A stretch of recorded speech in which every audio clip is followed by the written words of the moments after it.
Okay, तो एक बार फिर से हम वापस आ चुके हैं डीएस टॉक्स का एक और एपिसोड लेके। हाँ, थोड़ा सा जगह चेंज लग रही होगी, आई मीन ज्यादा नहीं। हमारी एक्स जैसे बॉयफ्रेंड चेंज करती थी वैसे हम भी जगह चेंज किया करते हैं। तुमने ये तो मतलब नोटिस कर ही लिया होगा कि भाई कभी यहाँ पे, कभी वहाँ पे, कभी वहाँ पे, कंसिस्टेंट नहीं है। लेकिन फिर भी खैर वो तो अलग बात है, ऋतिक रोशन साहब से थोड़ा तो बहुत इंस्पायर होना पड़ता है। बट यहाँ पर सबसे बड़ी बात यह है कि इन सारे दुखड़ों से ऊपर हमारे पास काफी बेहतरीन अपडेट्स हैं। आज के टाइम पे 2 से 3 दिनों में बेहतरीन न्यूज आई है, तो जिनमें सबसे पहले फटाक से चलते हैं। और डीएस टॉक्स का जो मकसद है कि एक ही वीडियो के अंदर ढेर सारी अपडेट को पिरोना एंड देन भाई प्लीज सब्सक्राइब, तो वो तुम कर ही दोगे। तो अपनी एक्स को याद किए बिना डीएस टॉक्स का पहला मुद्दा शुरू करते हैं। हमारे हथौड़ा सिंह पाजी यानी कि सनी पाजी, जाट मूवी कल रिलीज होने के लिए तैयार है। एडवांस बुकिंग खुल चुकी है and I don't know why but trailer भी अच्छा था, प्रमोशन भी अच्छे खासे हुए हैं।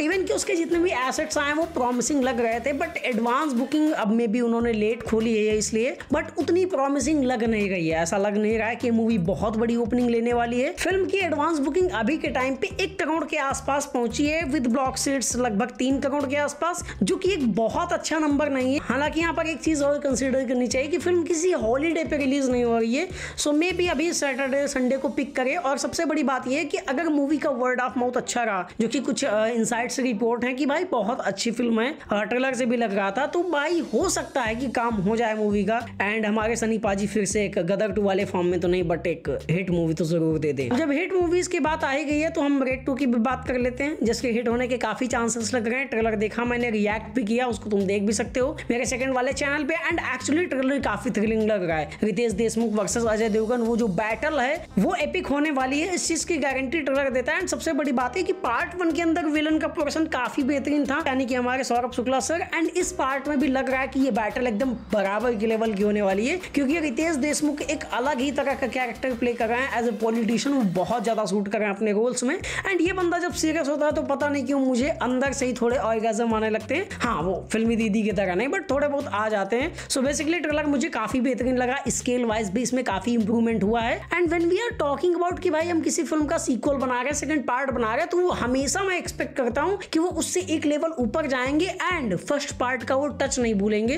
तो ये चीजें इन्होंने बहुत अच्छी करी है and I am excited for the film. अब देखते हैं कि भाई मूवी कैसी निकलती है। खैर, इसके बाद नेक्स्ट अपडेट पे बढ़े तो हमारे अल्लू अर्जुन साहब after the success of Pushpa 2, अब ऑनेस्टली सेइंग कि भाई मुझे पुष्पा 2 बिल्कुल नहीं पसंद आई थी, बट इसका मतलब ये नहीं कि मैं किसी एक्टर को लेकर पर्सनल हेट करता हूँ। वो दोनों चीजें अलग अलग होती हैं और कुछ लोगों को समझने में काफी टाइम लग जाता है कि भाई ये किसी पर्सनल इंसान के लिए हिट नहीं है, this is just for a film. और अगर वो कोई अच्छी फिल्म बनाते हैं तो उसके लेके अपन लोग पॉजिटिव रहेंगे। लाइक कि आदि पुरुष जब आई थी तो हम लोगों ने प्रभास की एक्टिंग पे भी सवाल उठाए, प्रभास के बारे में बहुत सारी चीजें बोली। ओम राउत की तो शक्ल देखना हम लोगों ने छोड़ दिया है, जहां पे वो बंदा दिख जाता है हट जाता हूं मैं वहां से। नहीं, इतना भी बड़ा सेलिब्रिटी नहीं, ज्यादा फेंक दिया मैंने। एंड आफ्टर दैट जब कल की 2898 AD आती है, प्रभास सर भी अच्छा काम करते हैं, डायरेक्टर भी बढ़िया काम करता है, बढ़िया विजन आता है, तो लगता है कि हाँ ऐसी मूवीज चाहिए एंड उसके लिए हम सपोर्टिव भी हो जाते हैं। तो वो एक अलग चीज होती है कि भाई एक्टर को हेट करना एक होता है फिल्म को हेट करना। क्रिटिक्स का काम है किसी फिल्म को हेट कर सकते हैं या फिर उस फिल्म से प्यार कर सकते हैं, बट एक्टर या किसी पर्सनल इंसान के लिए हेट लाना वो क्रिटिक्स का काम नहीं होता है। तो उस चीज में तुम कंफ्यूज मत होना। अब यहाँ पर सबसे बड़ी बात यह है कि एटली कुमार, जो कि सबसे पहले सलमान खान साहब के साथ फिल्म बनाने वाले थे,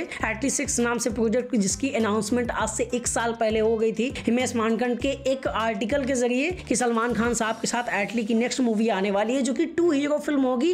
एंड रिकॉग्निशन वाला वो कॉन्सेप्ट हुआ का कि भाई पास्ट में वो कुछ और था, राजा टाइप का था, एंड भी प्रेजेंट में आ चुका है वो बंदा, उस टाइप के कुछ कॉन्सेप्ट वाली 2 हीरो मूवी लग रही थी। एंड ऐसा लग रहा था कि जनवरी या फरवरी में मूवी का शूट स्टार्ट हो जाएगा, बहुत सारी चीजों की प्रिपरेशन चालू हो गई। बट आफ्टर दैट कुछ ऐसे आर्टिकल्स आए जिन्होंने इस चीज को जो एक्सप्लेन किया कि अब ये फिल्म नहीं बन रही है। सलमान खान साहब या फिर सन पिक्चर्स, किसी ने तो इंटरेस्ट बिल्कुल नहीं लिया इस प्रोजेक्ट में। एंड आफ्टर दैट एटली साहब की एक नई फिल्म अनाउंस होती है विद अल्लू अर्जुन साहब, और उसकी अनाउंसमेंट का कल एक वीडियो आया है। And actually I am damn excited, honestly बता रहा हूँ कि जब से तेलुगु सिनेमा में मैंने कल की या फिर हनुमान जैसी मूवीज देखी है, मुझे ऐसा लगता है कि ये लोग अपने उस मास अपील से हटके बहुत कुछ अच्छा कर सकते हैं। एंड दैट्स व्हाई मुझे पुष्पा 2 इतनी बेहतरीन लगी भी नहीं थी।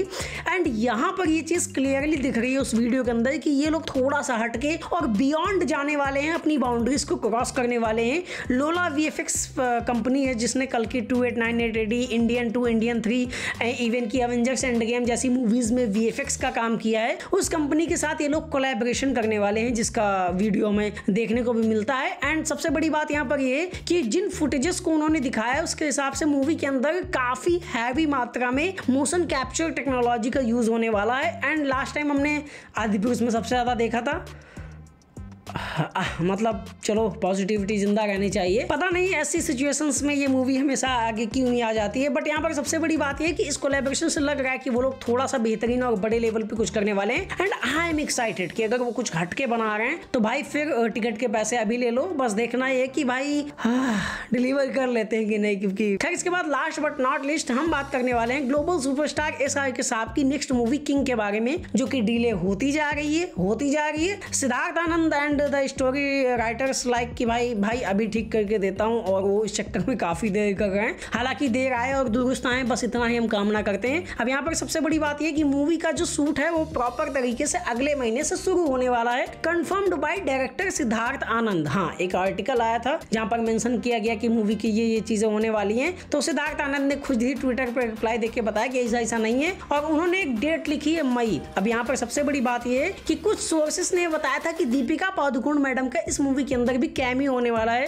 एज यूजुअल SRK साहब की मूवीज में वो ज्यादा नजर आती हैं। अब वो अपना लक मानते हैं, क्या मानते हैं आई डोंट नो।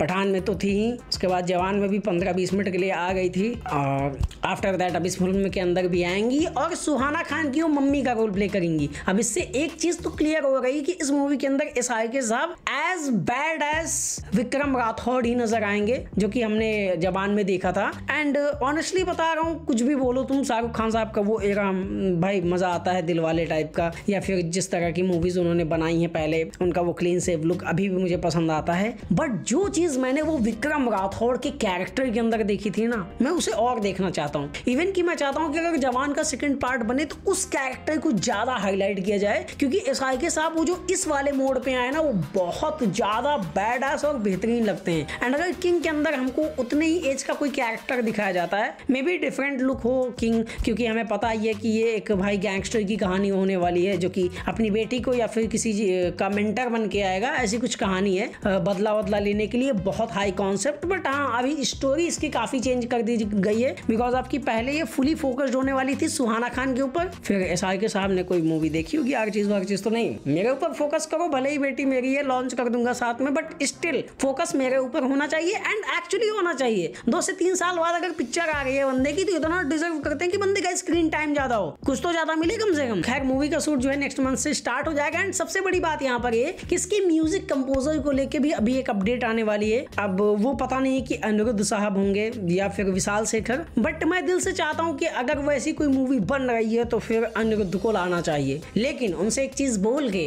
कि भैया जवान याद है आपको, वैसा ही कुछ करना है, यूं नहीं कि बस आपको कोई प्रोजेक्ट पकड़ा दे, हाँ ठीक है बनवा दूंगा, अपने असिस्टेंट को दे दे, थोड़ा बीट मेरे टाइप के डाल देना, जाओ। देवरा का म्यूजिक अच्छा था, बट बहुत ज्यादा कुछ नया नहीं था उसके अंदर। एंड ये चीज मैंने देखी है कि जब किसी बंदे को हद से ज्यादा काम मिलने लगता है ना, तो फिर वो बंदा अपने फ्लो से थोड़ा हट जाता है, और वो बार बार एक चीज जिसकी वजह से उसे काम मिल रहा है उसी चीज को रिपीट करने लगता है। तुम्हें नहीं समझ में आया, बिल्कुल KGF का एग्जांपल ले लो। KGF के जो म्यूजिक डायरेक्टर हैं उनका अभी के टाइम पे ऐसा है कि भाई किसी की जान के अंदर हमने जो है उनके पूरा म्यूजिक कंपोजिशन देखा, बहुत सारी फिल्मों में अलग अलग आते हैं। खैर सलार में तो वो आए ही, ऑफकोर्स वो सेम ही जगह पे काम करते हैं, पर यहाँ पे सबसे बड़ी बात है कि उनके म्यूजिक में बहुत सिमिलरिटी रहती है, और वो किसी फिल्म के लिए अच्छी बात नहीं होती है जब तक कि वो सेम उसी जॉनर की फिल्म ना हो जिसकी तुमने पहले बनाई है। लाइक कि सलार और KGF का BGM थोड़ा बहुत सिमिलर लगता है, बट ठीक है, क्योंकि वो एक ही दुनिया में एग्जिस्ट कर रही हैं। अब किसी का भाई किसी की जान में भी तुम वैसे ही वोकल्स डालोगे तो अच्छा लगेगा, पर कब तक अच्छा लगेगा। तो ये सब चीजें करनी रहेंगी। बाकी